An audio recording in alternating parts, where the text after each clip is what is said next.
back to another episode of Whispers of Lindwurm. This is Hoopoe whispering into your ears the update about the Warcrow universe and its games.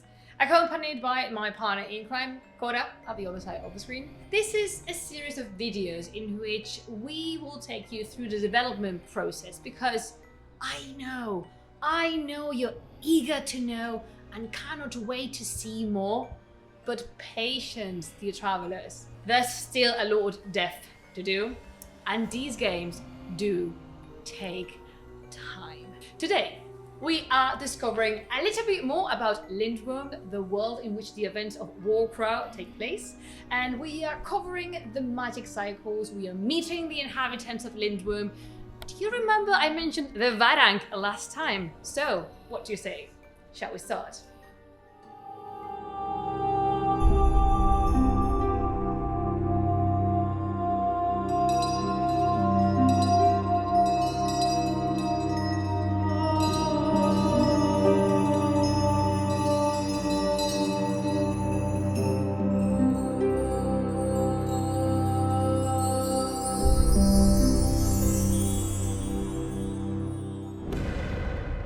Magic in Lindwurm is subject to different cycles that affect its power. These cycles are influenced by the proximity of a shard in the sky that orbits in the system where Lindwurm exists. A magic cycle could last millennia. And as the shard comes closer to the sun and planets, a new cycle of magic starts. At the periastron, when the shard is the closest it can be, magic in Lindwurm is at its apex. And as it goes away, magic slowly fades. It does not entirely disappear, for it is always present in this world, yet its influence is noticeably weakened, and so is its power. So much so that some civilizations have forgotten about it. And speaking of civilization, it is the moment now to meet the races that inhabit Lindwurm. As expected from classical fantasy, the inhabitants of this world are of various races and they gather in nations. Each of these nations has its own goals and purpose. Here they are!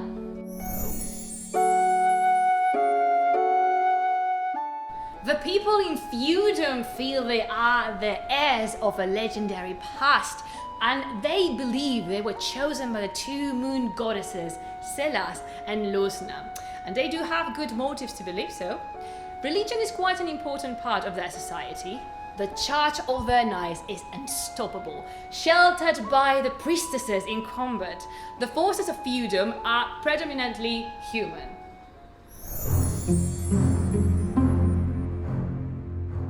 Mounthaven is the nation of the warlike dwarves. Family-oriented and loyal, they are the chronicles of this world. They remember the past and they are well prepared for the present. They live in hanging cities inside and outside the mountains. Wisely and thoroughly, they have prepared their own destiny. Theirs is a seamless plan. And now the time has come to put down the quills and get the ball rolling. Awake, great titans, the moment for Mounthaven has arrived.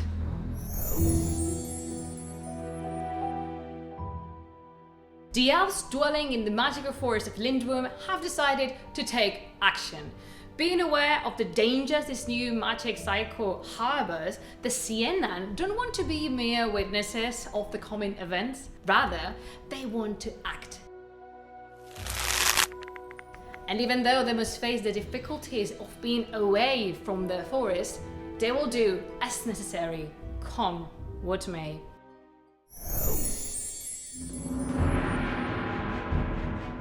Orcs and Varang travel together in an awkward and temporary alliance. After being pushed in the past, they have joined forces, forming the Northern Tribes. And now they are back into the continent. They want to retrieve what rightfully belongs to them.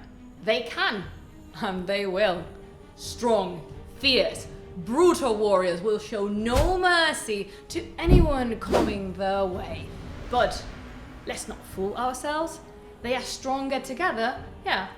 But both Orcs and Varang might have their own separate agendas.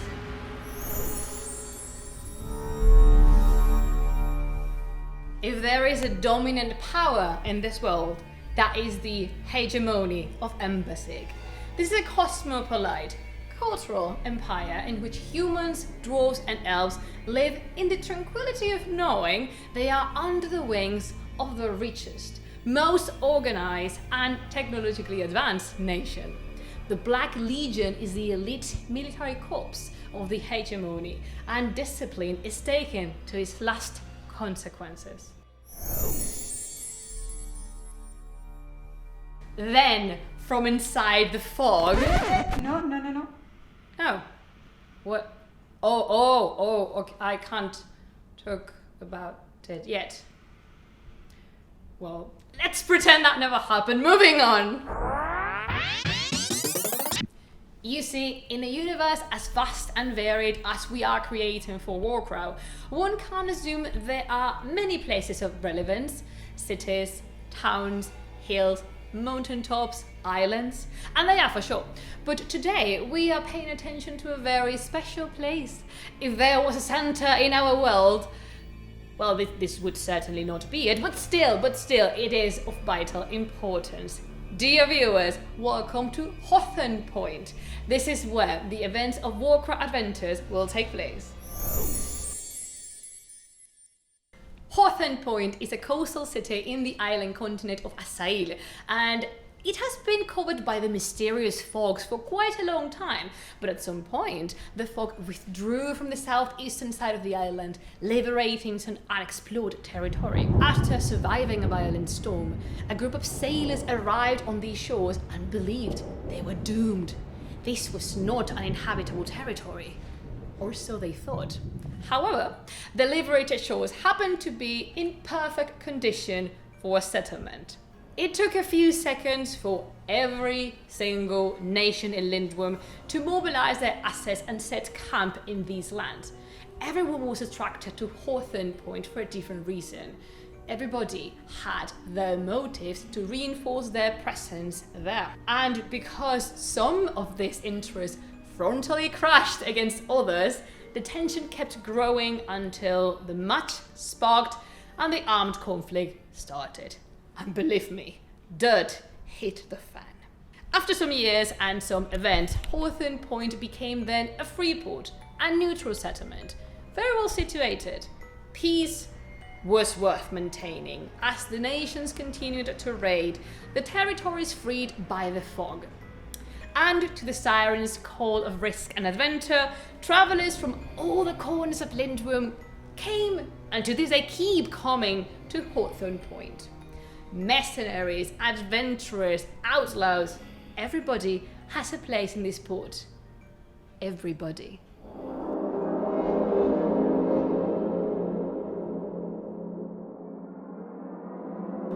Thank you for joining us today. Tune in the next time to get a sneak peek at the first miniature. Make sure to follow and subscribe to not miss any updates of the Whispers of Lindwurm, and be aware, the fog is coming.